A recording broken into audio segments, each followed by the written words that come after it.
Vanakkam. This video is about how to achieve a strong spine, thereby a strong mind using the simple sequence called Sun Salutation or Surya Namaskar.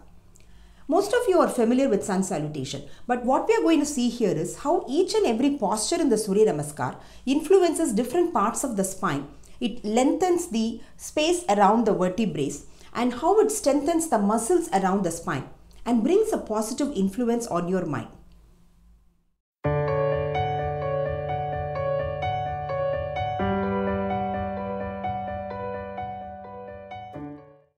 Before we go into the big picture, I would like to share a story from Puranas from Vedic origin.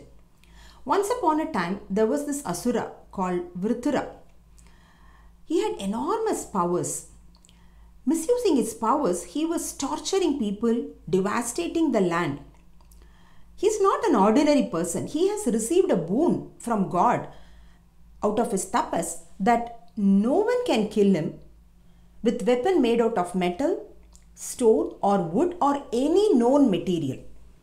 So if at all somebody has to kill him, they have to invent a new weapon made out of some new material. When God granted him the boon, probably there was a disclaimer that like new weapon can kill him.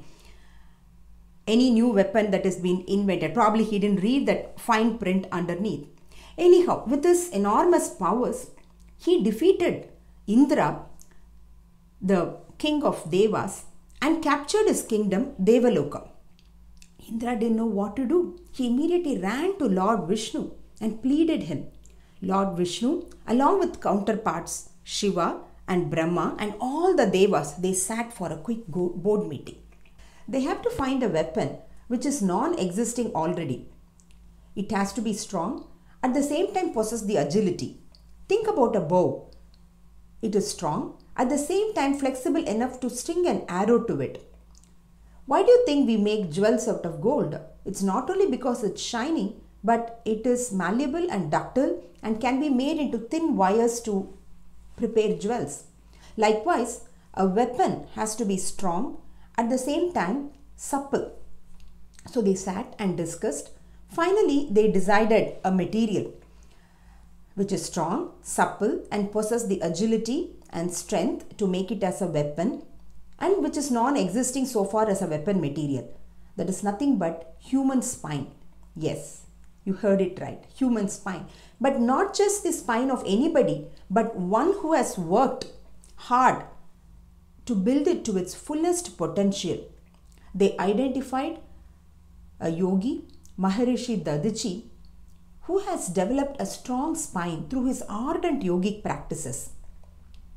So they decided to approach Maharishi Dadichi, who was in a deep samadhi state.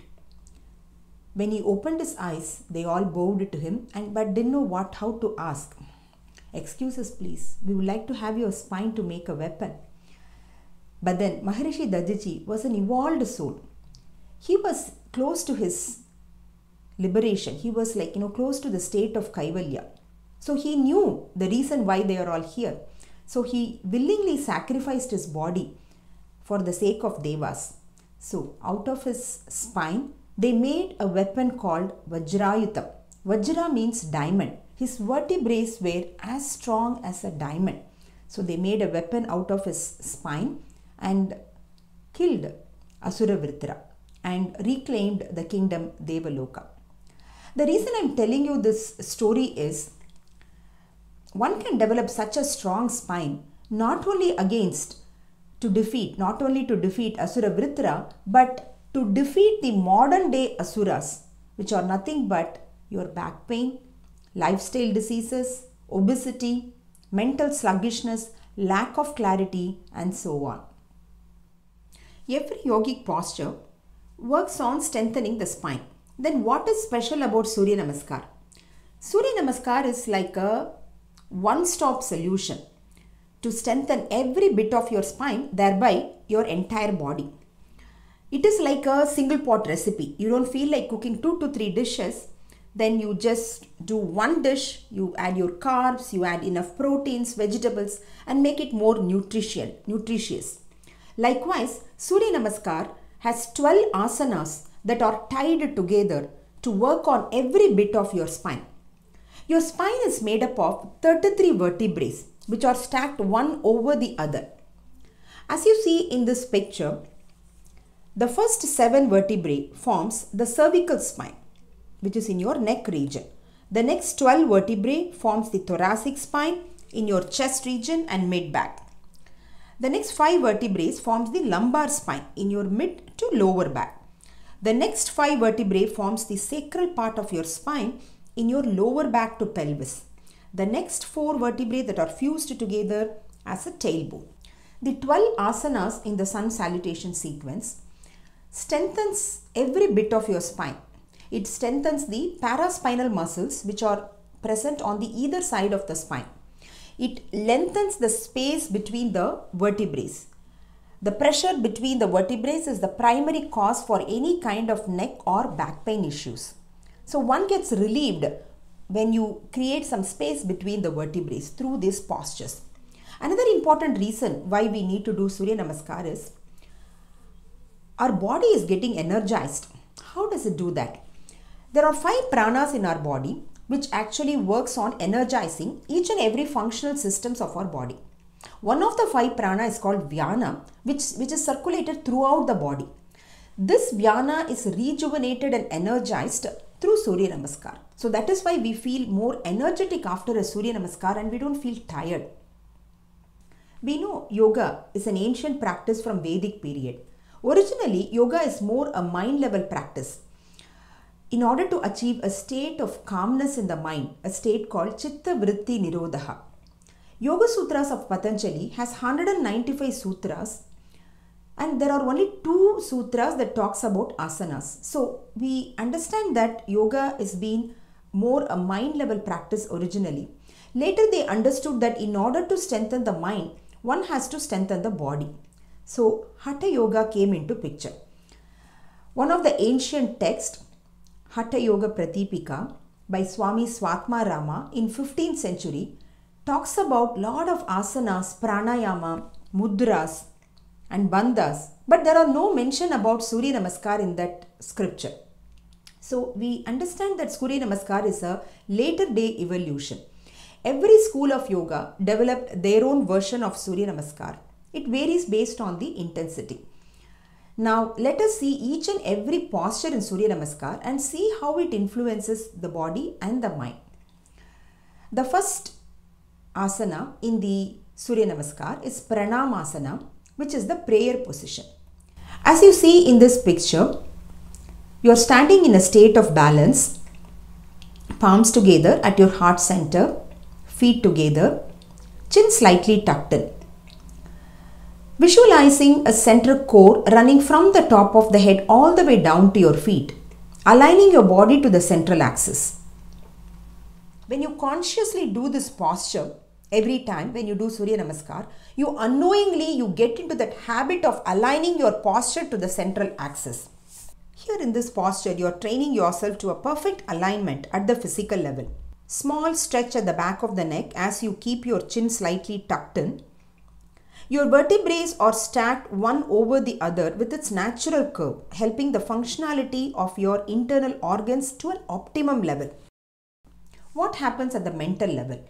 You are actually preparing yourself to face any kind of situation in life.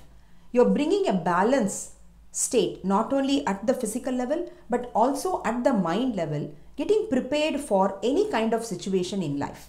The second posture in the sequence is Hastha Uttanasana, where you take your arms above the head. This is done on inhalation. The main goal of this posture is to create some space between the vertebrae, kind of lengthening the spine, preparing you for further forward folds. In addition, there is a complete shoulder rotation that happens in this posture, complete range of motion for the shoulder. And as the vertebrae are lengthened and as the thoracic region is expanded, it enables you for good amount of inhalation at the respiratory level and little more space at your digestive system, all the organs in the digestive level, as you completely lengthening your torso. Hastha Uttanasana, it stretches the chest muscles, lateral muscles, it strengthens the shoulders, and at the vertebral level, it's elongating the space between the vertebrae. The result is spine extension, thoracic expansion, which enables you for good breathing and improves the inhalation capacity. At the mental level, one is aspiring to reach the sky, preparing yourself to achieve the goal that you want to achieve in life. The next posture is Uttanasana, standing forward fold, which is done on exhalation. The very definition of Uttanasana is to stretch. Uttan means to stretch in Sanskrit. So basically the primary goal of this posture is to stretch the paraspinal muscles, the muscles that are on either side of the spine. There are three important benefits out of this posture. The first and foremost is the anti-gravity effect that you achieve out of this posture. The vertebrae are stacked one over the other and there is a constant pressure on the lower vertebrae all the time. By this forward fold, what we are primarily doing is relieving that pressure through anti-gravity, creating some space between the vertebrae by lengthening and relaxing the muscles around it. There is also a good amount of blood supply reaches the brain due to the inversion. Another benefit is the positive effect on your lower abdomen and triggering all the functional organs in your digestive system. In addition, doing this posture stretches your hamstring. But not all of us can do this posture to the fullest level of achieving the inversion effect due to tight hamstring. So it's okay to bend the knees and achieve the posture and get the two benefits out of the three benefits that we discussed above. One is the gravity, anti-gravity effect. The other one is the effect that you achieve in the apana region, that is your lower abdomen region. Hamstring stretch, of course, you won't receive it if you bend your knees, but that can always be achieved through other postures. So, Uttanasana stretches the paraspinal muscles. It strengthens the lower body, influences the abdominal activity, and at the vertebral level, lengthening of spine due to gravity, and as a result, one achieves hip flexibility. Uttanasana elongates the posterior side of the spine and good blood supply to the brain. What happens at the mental level? In our day-to-day life, things happen around us, good or bad. It creates an impression in the mind, which are called as samskaras. The very goal of yoga is to clear these impressions, clear these samskaras from the mind and achieve a state called chitta vritti nirodha, the very definition of yoga. So this posture is an opportunity to clear your mind, let go of things that is bothering you, just retain the learning part from the experiences and let go of the impressions from the mind. The next posture is Aswasanchalasana, equestrian pose, done on inhalation. From the forward fold, there is a slow transition towards a lunge. As you see in this picture, there is a mild back arch that is achieved at your thoracic region.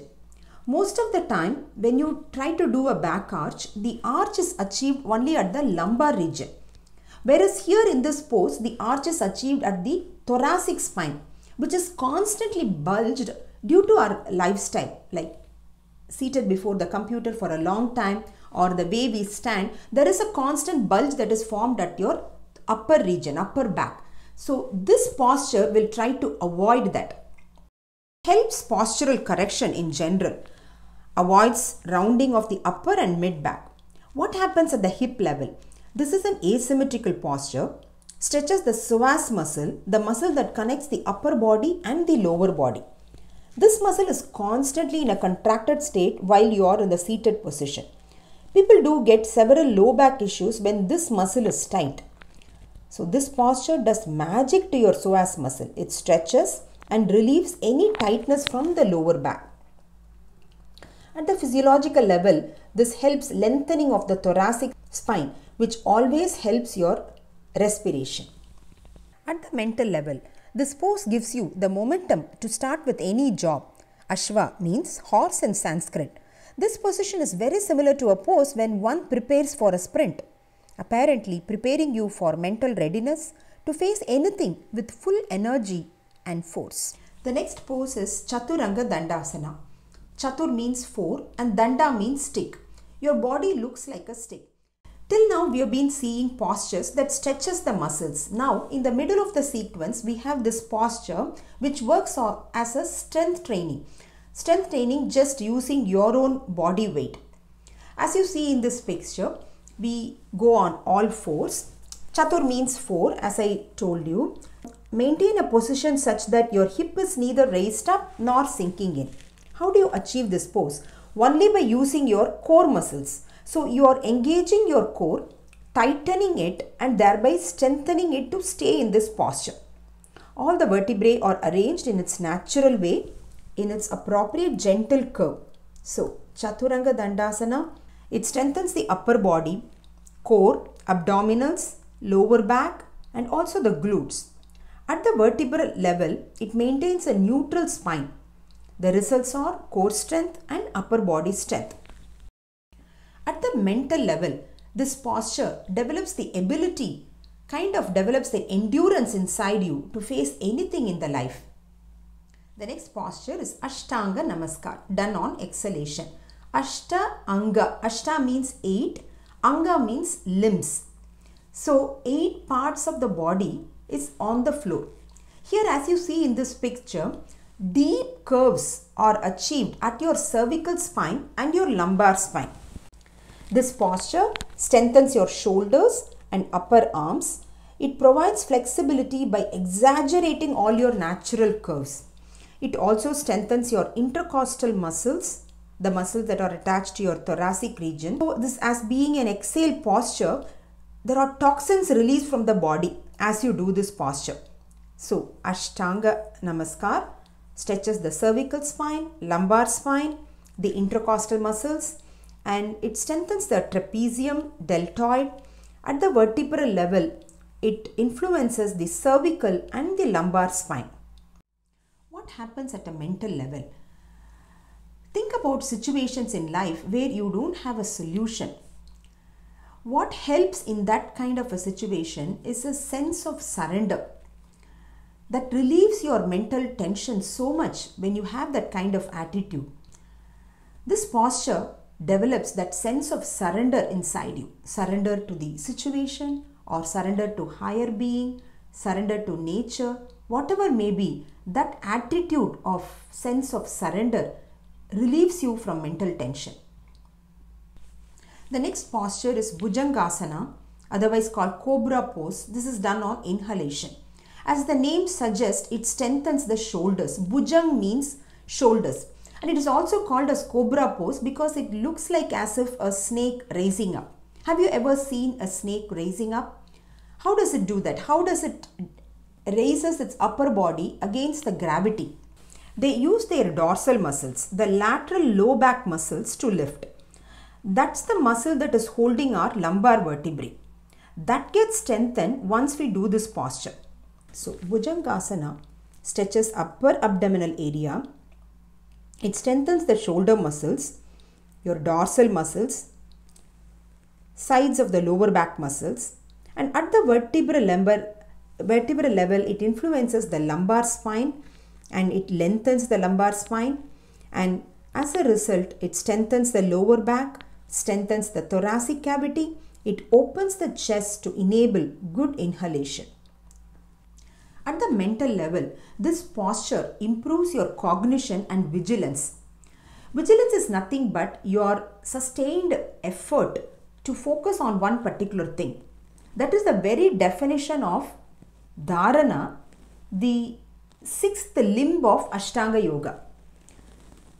So this posture improves that vigilance and cognition that is needed to keep a focus for a longer period of time. The next posture is Adhomukha svanasana, or called downward facing dog. This is done on exhalation. This posture completely stretches entire posterior side of your body from neck to heel. Entire back side of your body is stretched. There is also an inversion here, like that of Uttanasana, the forward fold. But the added advantage here is you are able to stretch further the vertebrae apart by pressing the palms down and pushing the hip up towards the ceiling. As you see in this picture, the cervical and thoracic spine is pulling down towards gravity. And the pressure that you give by pressing the palms down and pushing the hip up lengthens the spine. by pushing the lumbar and sacral part of the spine towards the ceiling. Keeping the feet together tightens and strengthens the muscle at the tailbone region, the coccyx. Whether you do the posture classically or modified form, you get a good hamstring stretch, the one that you didn't get during a modified version of the Uttanasana, forward fold. Also, good supply of blood reaches the brain, activating every cell in your nervous system. So, Adhomukha svanasana stretches the entire posterior side of the body from neck to heel, stretches the hamstring, and it strengthens your upper arms and shoulders. At the vertebral level, lengthening of the spine happens, and as a result, good blood circulation to the upper body and head, and it strengthens the shoulders and stretches the hamstring. At the mental level, this pose is an opportunity for you to reflect upon your mind, the path that you traveled, the learnings and the experiences, the learning, the knowledge that you gained out of the experiences. All those things are like reflected upon. Overall, this posture gives you the mental clarity and confidence in life. From this point onwards, it is a return journey. A journey which is much more exciting with a sense of accomplishment. So the next posture is again now Aswasanchalasana, when you bring the other leg forward, equestrian pose. This is done on inhalation again. Then Uttanasana, where you bring the other leg forward, which reminds you to let go of all the impressions that you get on this journey, only retaining the learning part.